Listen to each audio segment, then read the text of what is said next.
ভারতের উত্তরপ্রদেশে নৌবাহিনীর জয়েন্ট কমান্ডারদের একটা সম্মেলন হয়েছে। সেই সম্মেলনের প্রধান আলোচনার ইস্যু ছিল বাংলাদেশ সহ দক্ষিণ এশিয়া অঞ্চলে ক্রমবর্ধমান অস্থিতিশীলের মাঝে আপনার ভারত এবং এর আশপাশের দেশগুলোর নিরাপত্তা পরিস্থিতি পর্যালোচনা করার জন্য বৈঠক ডেকেছে ভারতীয় নৌবাহিনী। এই মুহূর্তে অভিভাবক, রাজনৈতিক অভিভাবক জনাব নরেন্দ্র মোদী, তিনি আছেন যে দিদি তাড়াহুড়ার দরকার কি, আপনি আছেন, ভালোই তো আছেন, আমাদের একটু গুছিয়ে নিতে দিন। সীমান্তে আমরা চাপ দিচ্ছি, বিভিন্ন রকম আন্তর্জাতিক লবিংয়ে আমরা কাজ করছি। নরেন্দ্র মোদী যে চেষ্টা চালিয়ে যাচ্ছে শেখ হাসিনাকে আবারও ক্ষমতায় বসার জন্য, এই বিষয়গুলো কিন্তু অনেকেই কিন্তু জানে না। প্রিয় দর্শক, ইতিমধ্যে আপনাদেরকে দেখাবো যেখানে ভারতে শেখ হাসিনা ভারতের সেনাবাহিনীদের সাথে গোপন বৈঠক করেছেন। এমনকি সেই বৈঠকে কি সিদ্ধান্ত হয়েছে, শুধু তাই নয়, ইতিমধ্যে সেই সাবেক প্রধানমন্ত্রী শেখ হাসিনাকে আবারও ক্ষমতায় বসানোর জন্য ভারতের প্রেসিডেন্ট নরেন্দ্র মোদী জাতিসংঘের সাথে কি চুক্তি করেছে, কি আলাপ করেছে, এই বিস্তারিত আপডেটগুলো আপনাদের মাঝে ভিডিওতে তুলে দেব। প্রিয় দর্শক, এই জন্য ভিডিওটি খুবই গুরুত্বপূর্ণ, না টেনে ধৈর্য সহকারে শেষ পর্যন্ত দেখবেন। চ্যানেলে নতুন দর্শক হলে অবশ্যই চ্যানেলটিকে সাবস্ক্রাইব করে পাশে থাকা বেল বাটনটি অন করে দেবেন। প্রিয় দর্শক, কথা না বাড়িয়ে ভিডিওতে একটি লাইক দিয়ে দেখতে থাকুন সম্পূর্ণ ভিডিওটি। দীর্ঘ 16 বছর অনেকটা শান্তিতে ছিল ভারত। নিরাপত্তা ইস্যুতে কোনো রকম প্রশ্নই ছিল না। ইভেন সীমান্তে ভারতের মন মতো গত 16 বছরে হাজার খানেকের মতন মানুষ মারিয়া ফেলছে। আমাদের কিছু অথর্ব মন্ত্রী সেগুলোকে নিজেদের ঘাড়ে দোষ চাপিয়ে নিয়েছেন, কারণ ভারতকে খুশি রাখতে হবে। তো ভারতকে খুশি রাখতে রাখতে একসময় নিজেদের যে অস্তিত্ব বিলীন হয়ে গেছে সেইটা ফিল করেন নাই। আর অ্যাজ এ রেজাল্ট 5ই আগস্টের পতন। এই পতনের পর ভারতের জন্য সবচেয়ে বড় হেডেক হচ্ছে বাংলাদেশে কি ঘটতে যাচ্ছে, রাষ্ট্র ক্ষমতায় কারা আসতে যাচ্ছে। এ নিয়ে ডক্টর ইউনূসের সাথেও বৈঠকে বসতে চাচ্ছেন না শেখ হাসিনা ইস্যুতে ভারত। পাশাপাশি মার্কিন যুক্তরাষ্ট্র, অন্যতম মিত্রশক্তি ভারতের, তাদের প্রতিনিধি দল বা ডোনাল্ড লু একবার গেলেন দিল্লি, আসলো ঢাকা থেকে আবার চলে গেছে দিল্লি রাত্রে। কিছু তো একটা ঘটছে সামহাউ।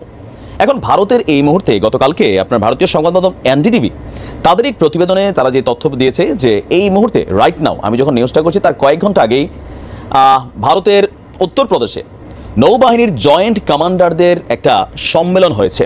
সেই সম্মেলনের প্রধান আলোচনার ইস্যু ছিল বাংলাদেশ, পাশাপাশি হচ্ছে চীন। বাংলাদেশ সহ দক্ষিণ এশিয়া অঞ্চলে ক্রমবর্ধমান অস্থিতিশীলের মাঝে আপনার ভারত এবং এর আশপাশের দেশগুলোর নিরাপত্তা পরিস্থিতি পর্যালোচনা করার জন্য বৈঠক ডেকেছে ভারতীয় নৌবাহিনী। তবে আমি এখানে একটু কারেকশন করতে চাই যে ভারতের আশপাশের দেশগুলোর নিরাপত্তা পরিস্থিতি নিয়ে সব দেশ ঠিকই আছে, মিয়ানমার ছাড়া সবাই স্টে অবস্থায় আছে, রাজনীতি চলছে, ভারতেও কোনো এত পজিটিভ অবস্থান নাই। যাই হোক, এখন আঞ্চলিক নিরাপত্তা পরিস্থিতি পর্যালোচনা করার লক্ষ্যে ভারতীয় নৌবাহিনীর শীর্ষ কমান্ডাররা এই জরুরি বৈঠক ডেকেছেন। ভারতীয় গণমাধ্যমগুলো বলছে বাংলাদেশের শাসন ব্যবস্থার পরিবর্তন এবং কট্টরপন্থী গোষ্ঠীর ক্রমবর্ধমান প্রভাব নিয়ে দেখা দেওয়া নিরাপত্তা উদ্বেগ ভারতীয় নৌবাহিনীর শীর্ষ কর্মকর্তাদের বৈঠকে আলোচনার জন্য এখানে একটা প্রধান ইস্যু। এছাড়াও চীনের ইস্যুটাও এখানে আসছে। তো কট্টরপন্থী গোষ্ঠী, what is the meaning of কট্টরপন্থী গোষ্ঠী? এখানে জামাতকে বোঝানো হয়েছে। এখানে আমাদের বর্তমানে এই যে কি বলা হয়, যে রাজনৈতিক প্রেক্ষাপট পরিবর্তনের পর বিভিন্ন জায়গায় কাওয়ালি হচ্ছে, এমন জিনিসগুলো হচ্ছে। ওয়াজ মাহফিলের জন্য মাঠের আয়োজন তৈরি হয়ে যাচ্ছে, বড় বড় আলেমরা মুক্তি পেয়ে যাচ্ছে। তাদের অধিকাংশ মানুষ আবার ভারত বিরোধী মনোভাব পোষণ করে, জনগণকে ভাইব্রেশন করে।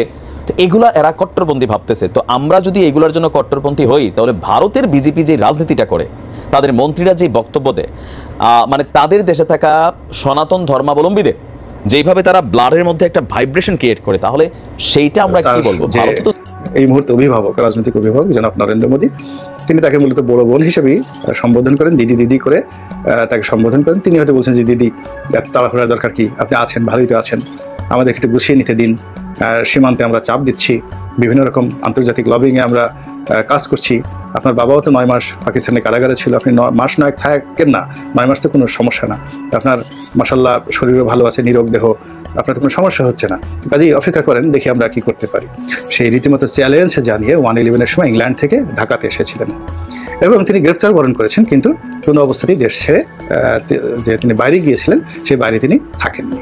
তারপর এখন দেখেন যে অবস্থাতে সেই 111-এর আগের, 111-এর পরের ঘটনায় ঘটেছে, তিনি পালিয়ে গেছেন, হেলিকপ্টার করে চলে গেছেন। যেটা শুনতে পাচ্ছি যে তিনি যেতে চাননি। তারপরে যেটা শুনতে পাচ্ছি যে জেনারেল ওয়াকার যখন ক্যান্টনমেন্টে সেই রাজনীতিবিদদের সাথে বৈঠক করছিলেন, তখন কিন্তু তিনি যখন চলে যান, তখন তার কাছে খবর ছিল না যে শেখ হাসিনা চলে যাচ্ছেন। তো বোঝার চেষ্টা করেন যে there is a huge gap অর্থাৎ জেনারেল ওয়াকার যে বৈঠক করছিলেন রাজনীতিবিদদের সঙ্গে, তখন শেখ হাসিনাকে রেখে সেনাপ্রধান কি করতে পারেন এই বিষয় নিয়ে এক ধরনের আলোচনা হতে পারে, অথবা আরো অনেক কিছু হতে পারে, হোয়াট এভার মেবি। কিন্তু যেটা আমরা জানতে পেরেছি যে শেখ হাসিনা চলে গিয়েছেন, এই জিনিসটি সেনাপ্রধান সঙ্গে সঙ্গে জানতে পারেননি। আমরা এটা ফ্যান্টাসি করি যে ধরুন শেখ হাসিনার চরিত্র, সেই চরিত্র অনুযায়ী তিনি বাংলাদেশে আসতে চাচ্ছেন এবং মরবো, যা থাকে ভাগ্যে, আমি আসবোই, আমি এসে এয়ারপোর্টে বসে থাকবো। এয়ারপোর্টে এসে যদি আমি বসে থাকি, যদি লক্ষ লক্ষ জনতা আমাকে আক্রমণ করার জন্য এয়ারপোর্টে উপস্থিত হয় এবং আমাকে মেরে ফেলুক, তবু আমি যাব।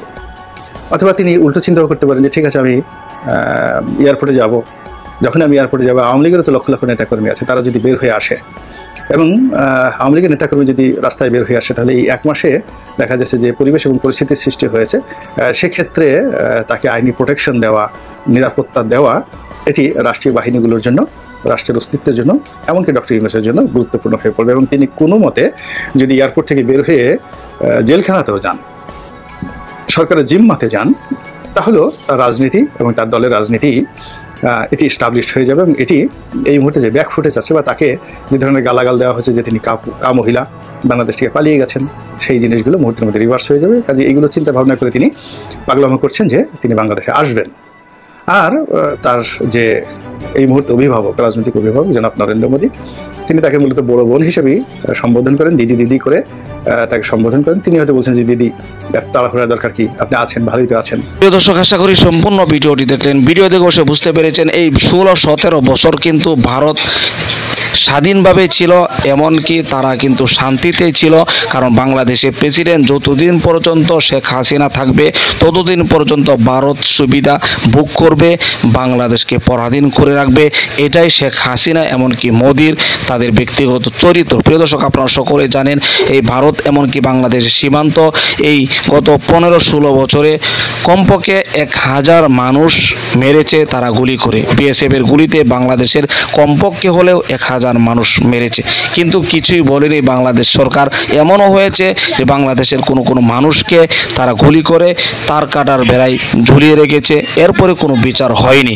প্রিয় দর্শক, এমনভাবে প্রত্যেকটি সুযোগ সুবিধা কিন্তু ভারতে দিয়ে গিয়েছে শেখ হাসিনা।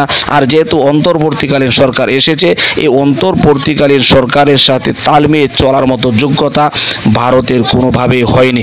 এই জন্য ভারতের নরেন্দ্র মোদী কিন্তু কোনোভাবেই চাইবে না বাংলাদেশে একমাত্র শেখ হাসিনা ছাড়া অন্য কোনো সরকার বাংলাদেশে আসুক। প্রিয় দর্শক, যত চেষ্টা চালিয়ে যাচ্ছে, এমনকি যা কিছু করার দরকার তাই করতে যাচ্ছে ভারতের সরকার নরেন্দ্র মোদী বাংলাদেশে আবারও হাসিনাকে বসানোর জন্য। প্রিয় দর্শক, অবশ্যই ভিডিওটি থেকে আপনারা অনেকেই বুঝতে পেরেছেন। এমনকি ভিডিও থেকে আপনার কোনো মতামত থাকলে আপনার মূল্যবান মতামতগুলো কমেন্ট বক্সে জানিয়ে দিবেন। এমনকি এই ভিডিওটি শেয়ার করে সকলের মাঝে ছড়িয়ে দিবেন। প্রিয় দর্শক, আজকের মতো এখানে শেষ করছি। ভালো থাকুন, সুস্থ থাকুন, আবারও দেখা হচ্ছে পরবর্তী ভিডিওতে।